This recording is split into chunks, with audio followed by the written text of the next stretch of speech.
Above the thick, honeyed clouds, a little city drifted like a warm thought, and within one of its low-slung modules, a small light turned over beneath a blanket. Lily woke to the sound of condensate pattering against the hatch, soft, regular, as if someone had found a slow, careful rhythm to drum the world awake. And she kept her eyes closed for a moment longer, listening to the hum that lived in the hull, the low, constant breath of the city as it leaned into a new day. She sat up, slow and deliberate. The mattress sighed beneath her, and the air tasted faintly of sweet steam, warmed by residual oven heat from the night before. From the window beside the bed, the cloud-scape spread, a luminous sheet-like spun wax, and through that milky light the tether lines caught pale glows from the distant phosphor strips that marked the walkways between modules. Lily pulled her cardigan close about her shoulders, the wool still carrying the faint smell of cinnamon from the batch of spiced biscuits she had wrapped and left to cool. The smell seemed to linger in the room like an old friend, familiar and kind. She padded across the floor in slippers that made a soft, rubbery sound on the deck plates, opened the hatch, and let the tiny door click. The world that met her was warm and muffled. The condensate drizzle, never quite rain here, fell in a slow, wet hush, each drop a pearl of warm mist against the glass. Beyond the railing of the balcony, the city drifted. Other modules, rounded and small, tethered like lanterns to sleeping masts, their fairy lights, bioluminescent lichens and tiny phosphor strips, blinking with an ease that felt like conversation. A white cat was curled on a neighboring sill, its tail twitching as it watched the sky. A black cat, smaller and more mischievous, slid under a hatch and vanished with a soft metallic scrape. These were ordinary things in an extraordinary place, and Lily liked it that way. She padded into the kitchen module. It was a compact room the color of warm milk, lined with battered trays and jars that caught the light and made it sing. The steam oven stood against the far wall, its surface dulled from years of use but polished in the places where hands reached most often. She opened the small cupboard and took down her grandmother's cookbook, a little leather-bound book whose edges were softened and browned like old pastry. The cover carried a smudge of flour and a tiny, dried orange peel pressed between the pages. Her grandmother had written notes at odd angles in the margins, short, loving instructions and the little reminders that made recipes feel less like lists and more like letters. Stir until the dough sings. A watchful eye on the crust. Remember the pinch of miracle sugar. Lily flipped through the pages with the care of someone handling a map to a beloved place. Today, she would make pumpkin pie, a ritual that felt like threading a familiar tune through the day. She set a kettle on the small heat core and waited for its first tentative bubble, that early, hopeful tickle that meant steam. The kettle began to whisper and then to sigh. The sound was a gentle promise. She scooped the roasted cloud pumpkin from a shallow dish, its flesh papery and sweet, the aroma holding traces of sunlight and smoke. Memories of the greenhouse racks where the pumpkins had been coaxed into ripeness, held by warm mists, and the bright attention of neighbors who liked to trade seedlings and stories. Mixing the filling was a ceremony.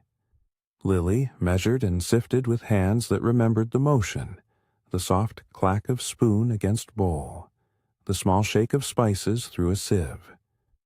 The spice jars themselves were little treasures, crushed vanilla pods tucked into silver tins, ground starberries harvested from a hydroponic ledge, a tiny jar of something labeled only with the shorthand of her grandmother's hand. Gentle heat. Each pinch and pour was accompanied by a sound, the rustle of paper, the light thud as the bowl met the counter, the soft scrape of a wooden spoon. She hummed once, a small tune that threaded itself between the beeps and hisses of the machinery and the steady patter of condensate outside. The crust was a different language. Butter, cultured and soft, fell into the flour with a sound like a land breeze. She folded and pinched until the dough came together, warm and pliable beneath her fingers. Her palms left faint traces, little crescents of flour that the worktop would keep as a memory. She rolled the dough out with a gentle pressure, coaxing it not to fight, but to speak willingly of flake and crumb. When she crimped the edges, she did so with a thumb and forefinger motion learned at an elbow in a kitchen that no longer existed. Sometimes rituals like that felt like finding the shape of home in a language that had been half forgotten. She slid the pie into the steam oven. The oven breathed its warm, reassuring hum and clicked its timer into life. The beep was soft, 3 short tones like a friendly bell, and the module seemed to accept the afternoon's plan with a contented shudder. Lily set a cup of coffee to brew, the filter catching the steam in a way that made the liquid dark and strong, and she let the scent curl through the room. Coffee here tasted different, sweetened by the faint mineral hint of condensate. It had a rounded, forgiving flavor that settled like a shawl across the tongue. Seamus arrived at the usual time, his steps measured and light. He leaned on his walking brace, polished and familiar as a character in a story, and each step he took made a soft negotiation with the deck. His hair was the color of old wheat, and his coat carried the faint perfume of garden soil from his hydroponic shelf. He was an early regular, a gentleman of the drift, who liked his pie warm and his hands occupied with a newspaper that he never finished but enjoyed folding neatly. She opened the hatch for him, and the two of them shared the brief, comfortable exchange that seasoned mornings. "You've outdone yourself," he said quietly, as if speaking too loud might upset the way the day was unfolding. He took a cup and blew on it before taking a measured sip, the way people do when they have learned to be patient with heat. Lily smiled and handed him a slice. The pie flaked apart like a little cloud as she cut it. Steam rose into the light and carried the spices with it, a curl that smelled of orange rind and gentle smoke. Seamus closed his eyes for a moment, which was how she could tell he was pleased. Around them the city drifted on, calm. Somewhere beyond, a child laughed, and the sound braided itself with the wind hum. A neighbor's radio hummed a distant, tuneless melody. They sat with no hurry, watching the condensate slide down the hatch in slow, fat trails. Each trail made faint, luminous beads on the glass, and when the light from the phosphor strips passed through them, it splintered into tiny pieces like sugar. Lily liked to watch those beads and imagine them as a map of the day, where they would bead thick and where they would thin out. Small divinations with no consequence. Seamus gnawed at his crust with the patience of someone who has learned the benefit of small pleasures. When he left, he tapped the rim of his cup against the counter, an old mutual way of saying thank you, and passed to her a folded scrap of paper. It was a map to a tiny orchard on a neighboring mast where, he said, the pumpkins this season had a sweetness like overturned honey. For next time, he added, and Lily folded the paper into her apron pocket, as if tucking a private joke away. There was a brief lull after that. The oven's hum, the kettle cooling to a soft silence, the distant patting of the two cats as they traversed the rooftops. Lily wiped her hands on a towel, its linen familiar and soft under her fingers, and she turned toward the rack where her grandmother's cookbook lay open.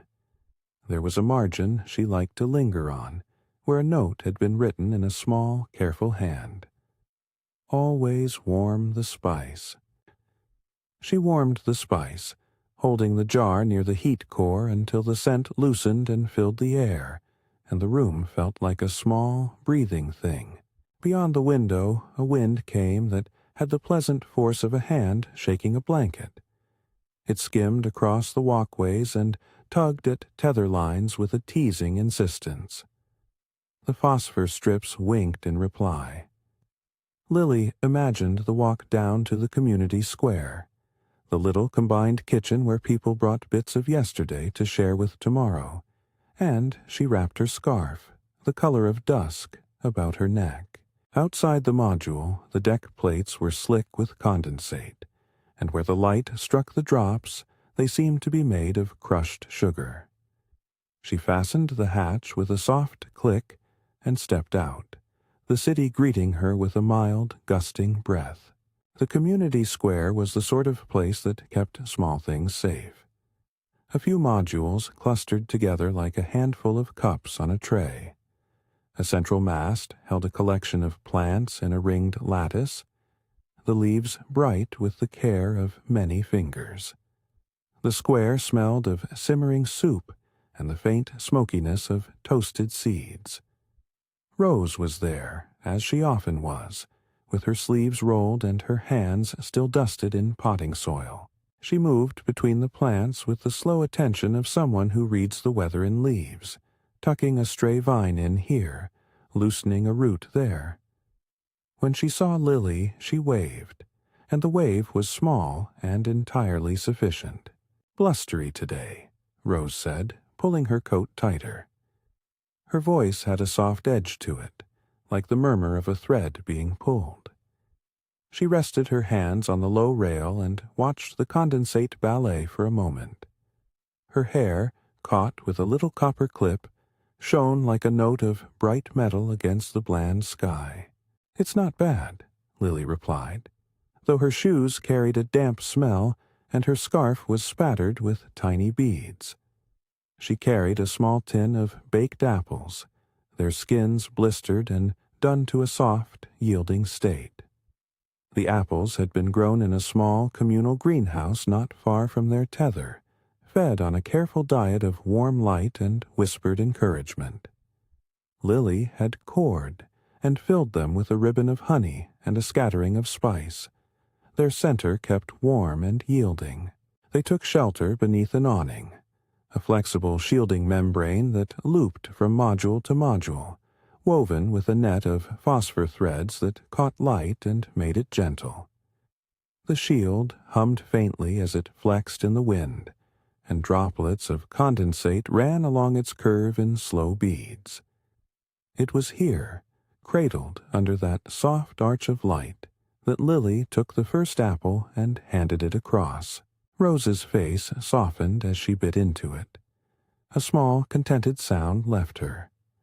They sat on a low bench, their shoulders close against the weekday, and Lily read aloud a recipe note from the cookbook, the kind of marginalia that made a kitchen feel like a conversation across years. "Bake until the skins sigh," she read, and both of them laughed at the line as if the kitchen had become a person that could be coaxed into comfort. The conversation moved like gentle weather. A neighbor asked after seedling swaps. An invitation to the cookie-decorating gathering was mentioned, almost as an afterthought, the sort of invitation that assumed everyone knew the place and the rhythm and would probably make something and show up. Rose told Lily she'd found a stash of old ribbons in a locker that might be good for tying small packages. Little practical gifts were traded with a softness that felt like ceremony. A jar of molasses wrapped in paper, a scrap of embroidered cloth, the small humor of mismatched buttons clipped onto a string until they made a kind of accidental garland. When Lily reached into her bag and felt the thin metal of her old personal shield, its handle worn smooth, she found, with a small inward prick of worry, that the clasp had begun to stick. The shield was an odd, cheerful object, compact, curved, bright yellow, with a duck-head handle her niece had painted years ago. It made small people smile and kept the condensate from settling too heavily when you were out on the walkways. She thumbed the clasp, and it resisted. A tiny nick, a little hesitation in the mechanism. It was the sort of domestic trouble that could be solved with a drop of oil and a careful hand. Or it might require some neighborly engineering and a replacement piece from the markets. Rose noticed the movement of her hands. "Is that the old shield?" she asked. There was no alarm in her voice, only a steady curiosity that smoothed the edges of little worries. Lily nodded, fingers curling around the handle. "It'll be all right," Rose said, and in saying it, she offered the sort of steady faith that the city favored. They agreed, with the kind of small decisiveness that meant tea and a look-see later, to tuck the shield into the corner and take it apart with a borrowed spanner when the square was quieter. In the afternoon, the clouds shifted in a way that made the world feel as though it had slipped a fraction of an inch to the side. The light softened, the phosphor glows deepened into pools, and a hush settled. Lily returned to her bakery module with a tin of partially cooled baked apples. The steam oven's residual warmth welcomed her like an old friend. She placed the apples on a rack and set about preparing for the cookie batch she intended to make that evening. A small, careful production for the decorating party that would bring the twins and other children together in the warmth of flour dust and concentrated attention. Making the dough was an exercise in precise slowness. Lily measured sugar with the kind of tiny, exacting movements practiced over many years. Teaspoon, teaspoon, a heaped spoon for luck. She creamed butter until it took on a satiny sheen. The motion was hypnotic, soft and rhythmic, the spoon scraping the bowl in a sound that made the edges of her thinking smooth. She added eggs, one at a time, their shells colliding with the rim and dropping into the batter with a small, yielding sound. The dough came together under her palms, a cool, yielding mass that smelled of vanilla and soft promises. As she rolled the dough, the module took on a golden hush. Outside, the city moved like an enormous, patient thing, and through the hatch she could hear a distant chorus of voices. Neighbors trading news, the steady shuffle of feet on the walkway, a strap of laughter that rose and then was swallowed by the hum. She cut out shapes, moons, stars, little round becks for sandwiches of jam. Each cutter left an imprint on the dough, an uncomplicated design that felt like a quiet language. She lifted the cookies gently onto trays and slid them into the steam oven, which accepted them and folded its warmth about them as a mother folds a blanket. While the first tray baked, the phosphor strips outside blinked into a subtle crescendo, as though someone had reached for a lower lamp and found a kinder light. The aldehyde lamps, the small strips of living lichen used to light the shelves, shimmered in their beds, blinking lazily. The two cats crept in and made themselves comfortable on a low stool. The white cat purred, a small rolling motor, and the black cat pawed at the edge of the rug with an inquisitive, damped paw. A sound came then that made Lily's shoulders ease. The oven beeped. Not loud, just 3 friendly notes, and she smiled as she opened the door to take the first tray. The cookies were a soft, pale gold at the edges and slightly plump in the center. She set them aside to cool and began to melt color for the stained glass candies she planned to make for the cookie tree. The colors swirled in the small dish and took on a jeweled translucence as the sugar dissolved and the light from the lichen fell through it. Melting sugar was an intimate sound, the first tentative bubbling, then the steady, careful simmer, then the quieting as it turned to something smooth and malleable. She stirred with a wooden spoon and watched the gloss deepen, thinking, as she often did, about the way simple processes could make the day feel continuous, like a sentence that did not abruptly stop. The children would come soon, she thought. The twins, small, earnest, and wildly inventive, loved to press little circles of jam between cookies and then dip the whole thing into granulated sugar so it sparkled. Preparing for them was a pleasure like dusting off an old story and finding it as warm as when you remembered it. She set out small bowls, one with crushed starberries, one with slivered crystallized citrus, one with powdered sugar that settled like a light frost when breathed upon. She paused then, mid-motion, to check the small clock embedded in the oven. The world outside grew gentler still. The condensate thickened into a crystalline mist that settled like tiny, pale feathers on the railing.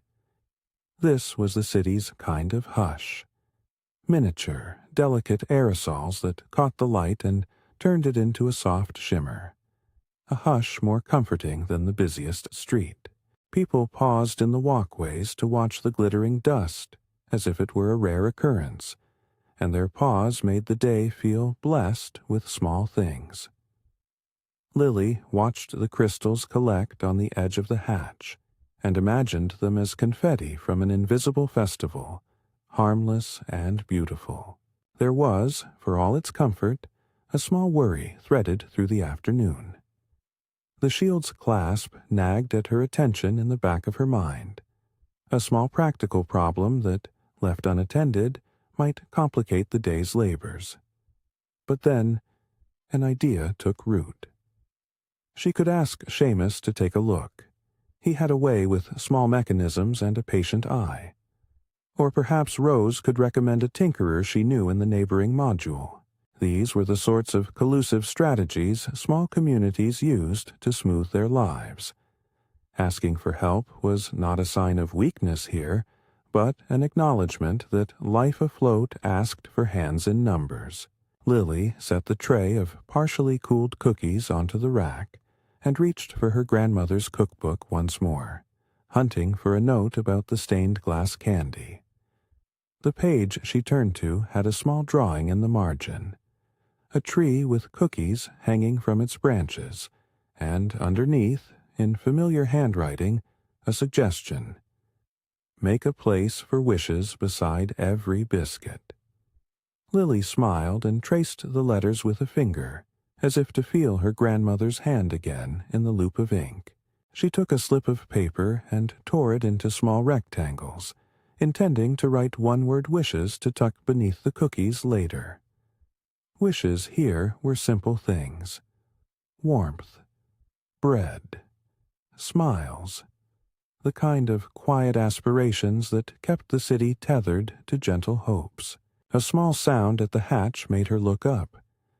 There was a rhythm to the knock. 3 soft taps that echoed with a metallic clarity. Lily wiped her hands quickly on her apron, the fabric rough and familiar, and opened the hatch. 2 small faces were framed in the doorway, the twins, cheeks flushed from the cool air, eyes bright and breathless with eagerness. They tumbled in, their voices overlapping in small, excited bursts, as children do when they tumble through the doorway of a place that understands them. "Cookies?" one of them asked, which was not really a question. "Decorating," Lily answered, and that was all the encouragement they needed. They flung their coats to a hook and began to set about the room with the kind of efficient chaos only children mastered. A scattering of small towels, the careful arrangement of chairs, a precise and immediate hunger for color. They sang under their breath as they worked, small rhymes that turned recipes into games. Lily watched them for a moment and felt the tug of something that made her chest warm. Contentment, mild and steady. Outside, a gust came and tugged at the tether lines with a polite insistence. The city's phosphor lights shivered and then settled. Lily paused and checked the shield in its usual spot by the door. The clasp held now a little grudgingly, but if the wind grew stronger later, she might need a full replacement. She made a mental note to ask Seamus or Rose. Small community problems had their own currency of favors and returnings.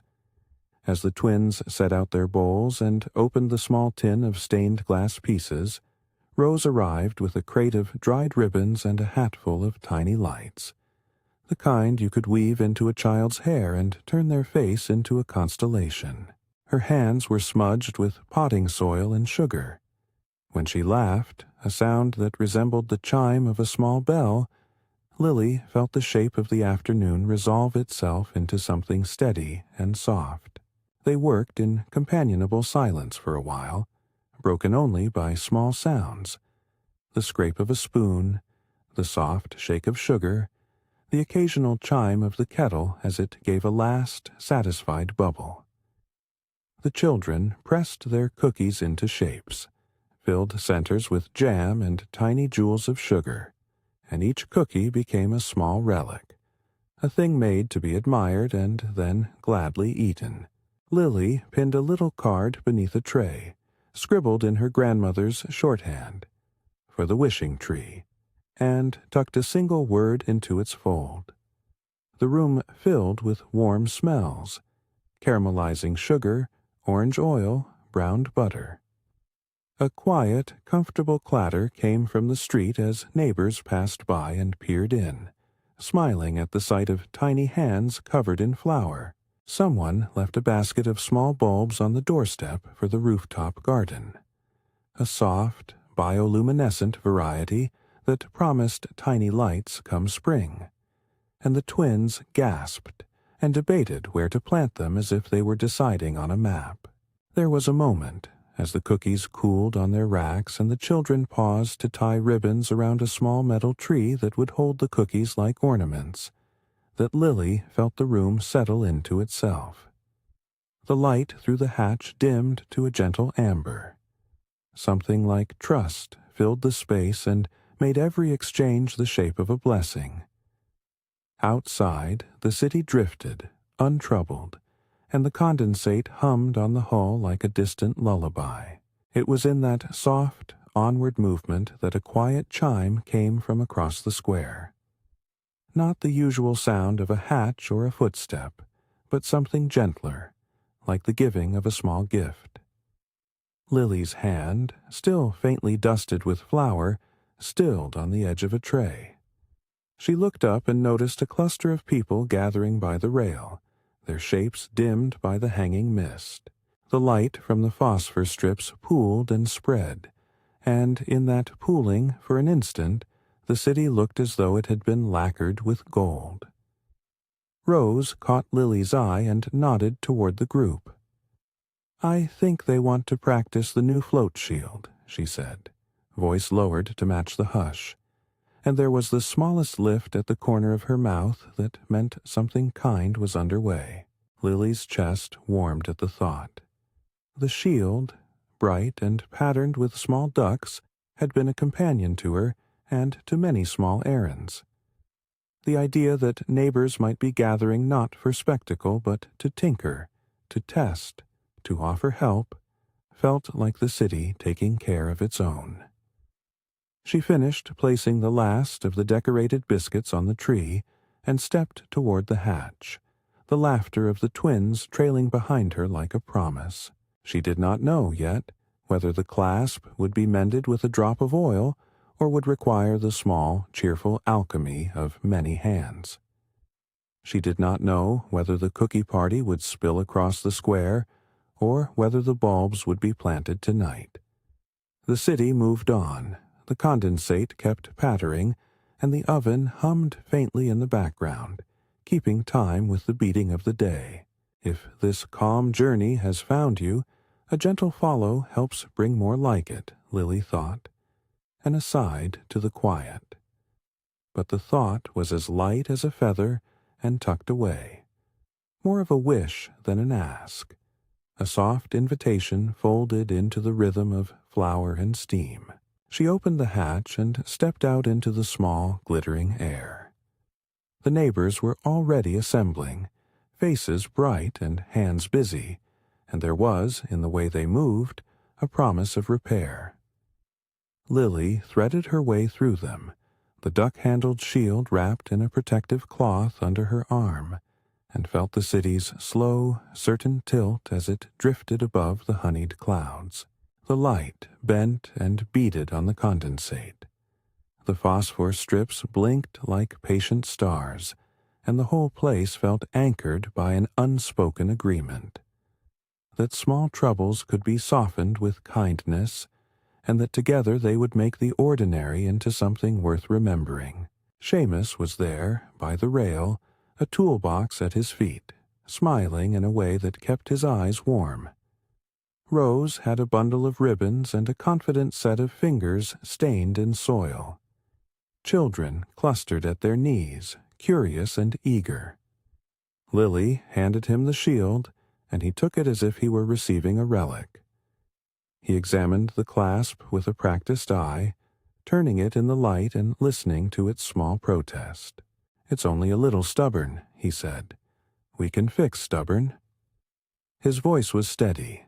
It had the texture of many answers. He worked with a quietness that made the moment feel ceremonial. A twist here, a careful oiling there, the satisfied click when two pieces met correctly. Around them, the neighbors hummed encouragement and exchanged small, practical advice as if trading recipes. While Seamus worked, Lily stepped back and breathed. The city's breath filled her lungs, cool and soft. She tasted sugar and citrus and the faint echo of soil. The phosphor lights above winked, and one of the twins pulled a ribbon and tied it with an exaggerated bow, triumphant at their own efficiency. As Lily watched, she felt the day settle into a shape she could hold. Simple, generous, and slow. The pie had been warm, the apples sticky and sweet. The cookies were drying to that perfect give, and the shield, soon, would be whole again. The wind shifted. The bead of condensate on the rail trembled and fell, and as it dropped, the city exhaled with the kind of sound that could be mistaken for contentment. Lily let her shoulders loosen and her face soften. There was, she thought, a small perfection to days like this. Imperfect, perhaps, in their mechanics, but whole in the way they gathered people together to mend and share and laugh, to leave a little light where it had been dark, and it was not yet evening. There was, still, a slow stretch of time for more small ceremonies. The stained glass candies waited for their final shine. The carousel of ribbon ties lingered with the promise of bright bows. The twins argued amiably over the placement of a particularly large cookie on the tree. Lily turned her face to the cloud horizon and let the light wash over her, feeling, in the deep of her chest, the quiet gratitude of being part of a city that floated among soft things and kept its people close with the small weight of everyday kindness. She wrapped her hands around a mug, warm now from reheated coffee, and felt the steam rise and brush her face. The city hummed beneath them, an enormous, patient heart, and as the sun, pale and rubbed with cloud, began to tilt toward its afternoon slant, Lily thought of the cookbook's marginal note about wishes. She pinned another small scrap beneath the cookie tray, wrote a word in quick, flower-streaked letters, and thought of all the small, hopeful things that made a community. A distant sound rose then, not part of the day's ordinary orchestra, but a careful, repeating rhythm. Footsteps on a ladder, the scrape of metal. Someone was coming from the mast with a parcel wrapped in brown paper and tied with twine, its edges a little battered by transit across tether lines. Someone waved at Lily, the motion bright against the mist. She wiped her hands again. and, with the measured calm of one who knows how to move in long days, went to greet the arrival, the city's lullaby following softly behind her. The parcel was small and warm when Lily took it from the newcomer's hands. The paper had been carried across tether lines and pressed against other palms, and it smelled faintly of dried orange peel and sawdust. She cut the twine with the blunt edge of a knife and eased the lid back, the rustle of paper unfolding like a soft exhale. Inside, on a bed of tissue threaded with tiny phosphor threads, lay a neat bundle, a set of bulbs, glowing faint as if remembering the light of the greenhouse, and a slim, wrapped object whose shape made Lily's fingers hesitate. There was also a folded slip of paper, handwriting like a small, careful stitch. She opened the note first. The words were spare and warm. For Lily, with thanks. From all of us. There was a tiny drawing in the corner, a duck-shaped shield, smiling. Her chest bloomed with a gentle, astonished warmth, like the first tender warmth of dough under a palm. She cradled the bulbs in one hand. They hummed faintly, as if they, too, understood favor. Then, with a small sort of ceremony, because even little gestures could be ceremonies here, she unwrapped the slim package. It was a spanner, tiny and polished, with a ribbon tied carefully around it. Someone must have noticed that Seamus liked tools kept neat, and that a borrowed spanner could be a good trade for a favor later. Lily laughed softly, the sound small and bright, and held the spanner to the light. It lent a neatness to the day, a promise that repairs could be done, and that there were hands willing to do them. She tucked the note into the cookbook and put the bulbs into a shallow pocket of damp moss until evening, planning the rooftop planting. The spanner she threaded into the pocket of her apron like a talisman.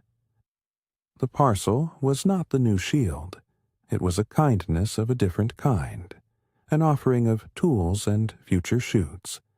But its arrival felt like the first brushing of a larger design. Lily made a mental map of the evening.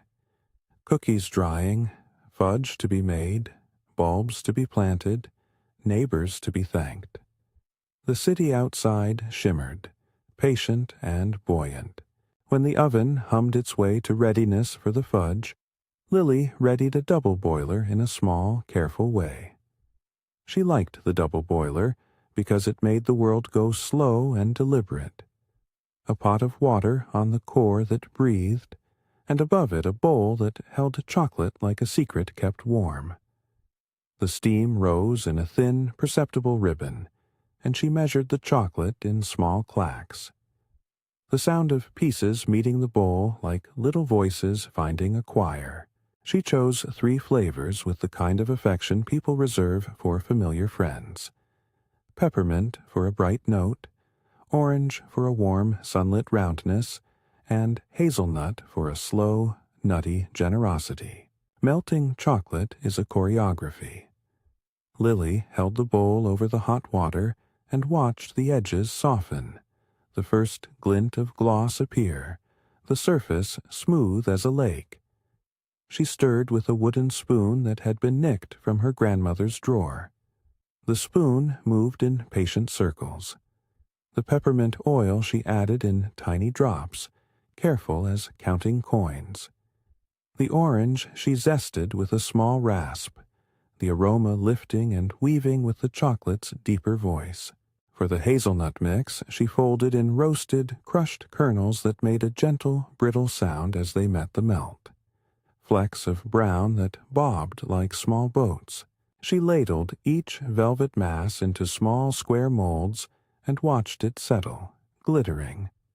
Topping was the intimate part. A scatter of crushed peppermint for the bright squares, a confetti of candied peel for the orange ones, a dusting of toasted crumbs for the hazelnut. The toppings made tiny, distinct sounds as they landed, the soft clack of sugar, the whisper of candied citrus. She hummed as she worked, an old tune that threaded itself into the steam and made the kettle sigh with a familiar frequency. While the fudge cooled, Lily thought of the rooftop and the bulbs waiting in their moss nest. She wiped her hands and climbed the ladder that led to the narrow strip of sky above the bakery module. The rooftop was a small world, a circle of planters bolted to the deck, lengths of phosphor strip curled like ribbons, and a scattering of tools, each with its place. The bulbs were small and plump, each one with a soft, phosphorescent sheen that looked ridiculous and right at once, like tiny moons that could be coaxed into light. Rose came up behind her, carrying a narrow spade and the inevitable thermos of something warm. She had soil on her wrists, a wordless explanation of the day's tending, and when she smiled, Lily felt the shoulders of the world ease a little. "We'll plant them where they can see the sky," Rose said, the sort of sentence that suggested both plan and poetry. They worked slowly. Lily scooped a small bed, making a space that was snug, and pressed each bulb in with the gentleness of someone putting a sleeping thing into its blanket. The bulbs were snugged deep enough to remember the darkness, shallow enough to meet the light when they woke.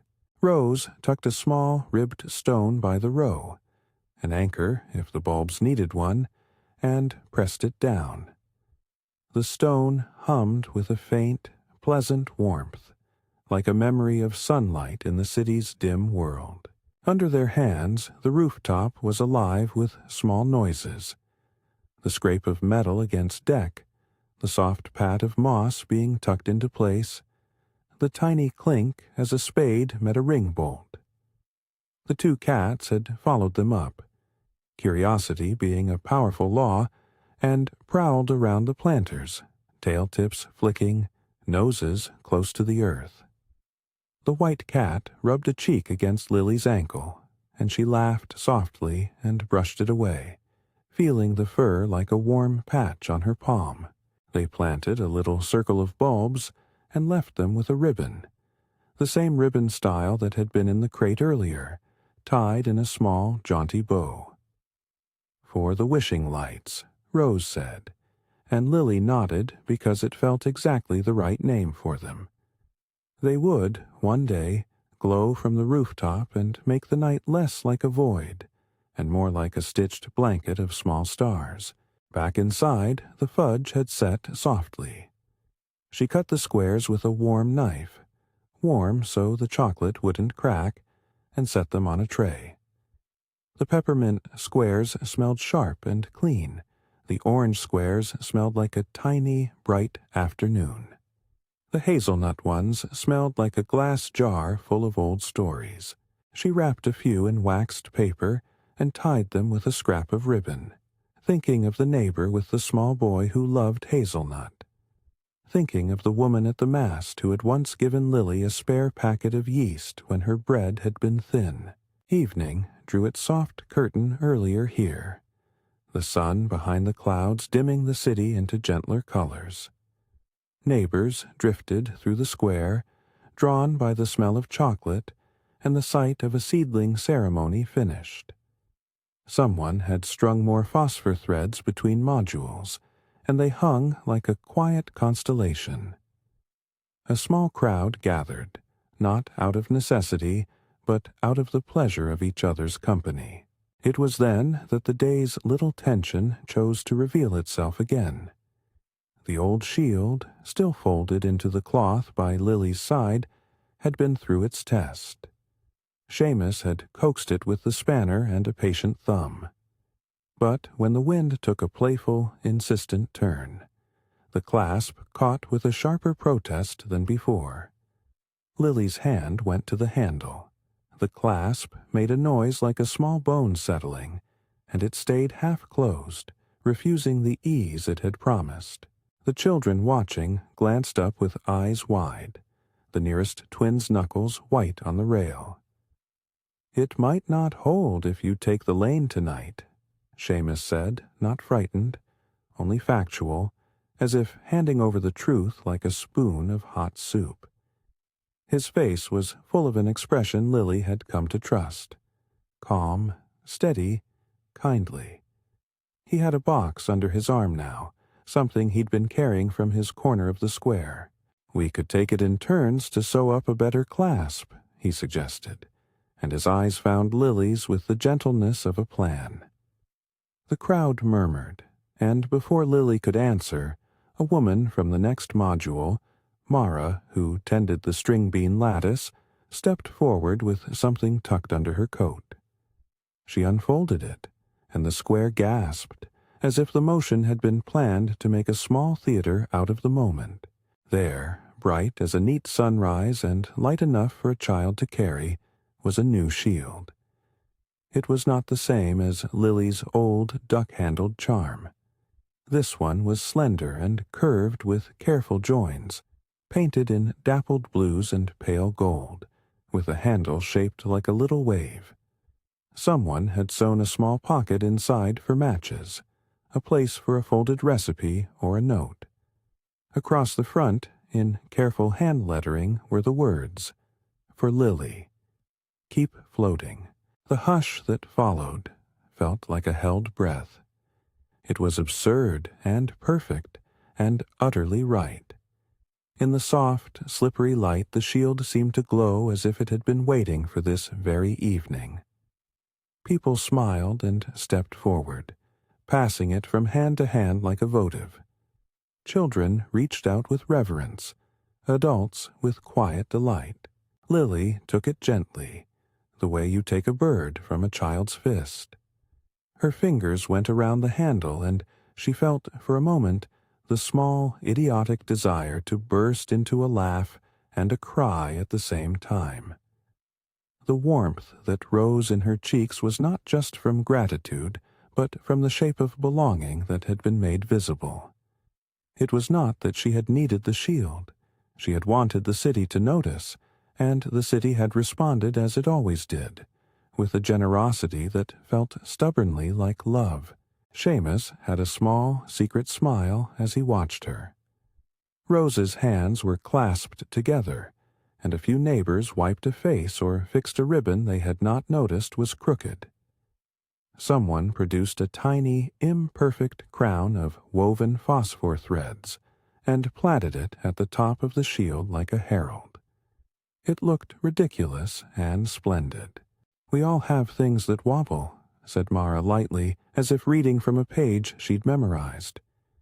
"We all have little clutches that need mending. Keep this between you and the sky, Lily." Her voice carried like a pebble dropping into still water. The crowd let the ripple settle. There was no grand speech. There did not need to be. The shield belonged to the stories they had told each other all afternoon. The pie, the apples, the cookies, the bulbs. It belonged to the small catalogue of favors and the supply of spanners.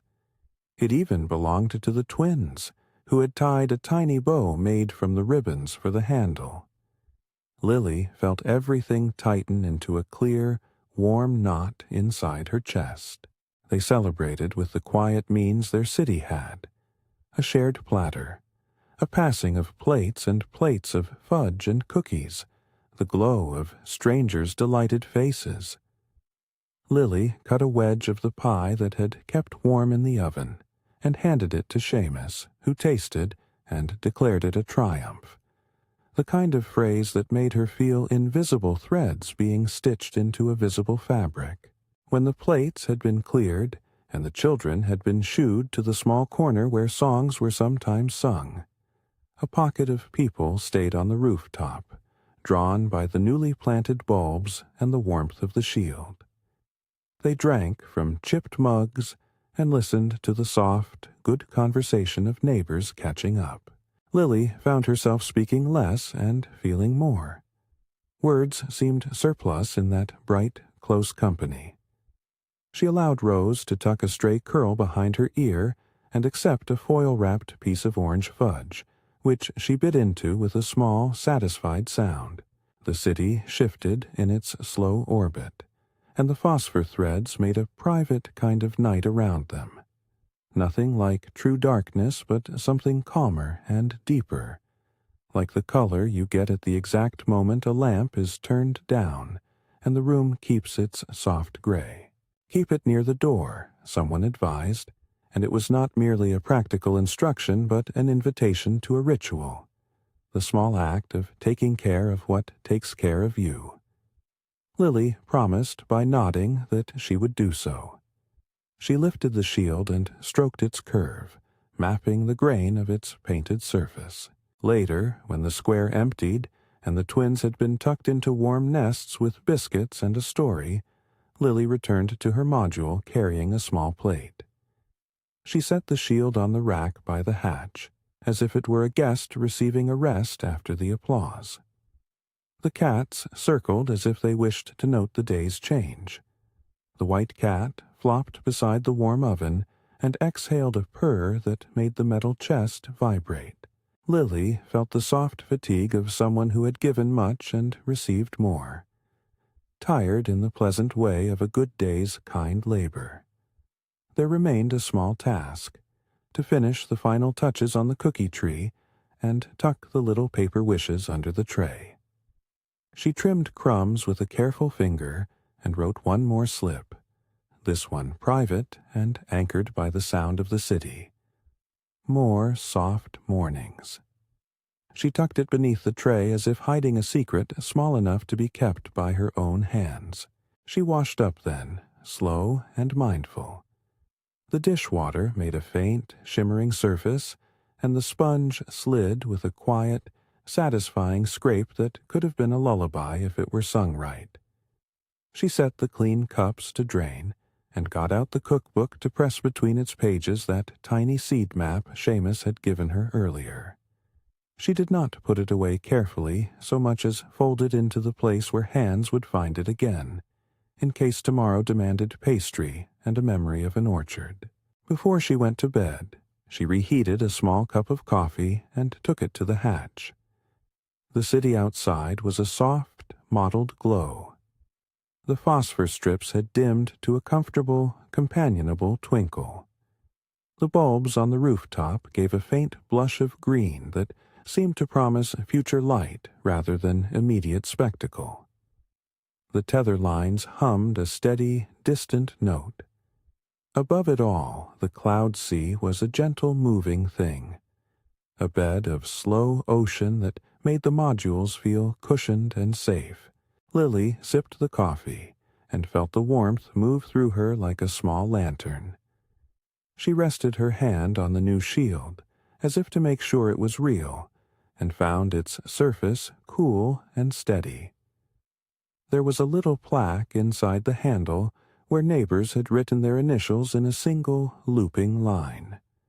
An archive of small hands and the municipal habit of remembering favors. She traced the initials with a finger, and whispered the names like a brief litany of thanks. It felt like a proper prayer, not grand, but precise and luminous. The cats came up to the hatch and brushed their heads against her legs, then hopped onto the sill and watched the clouds.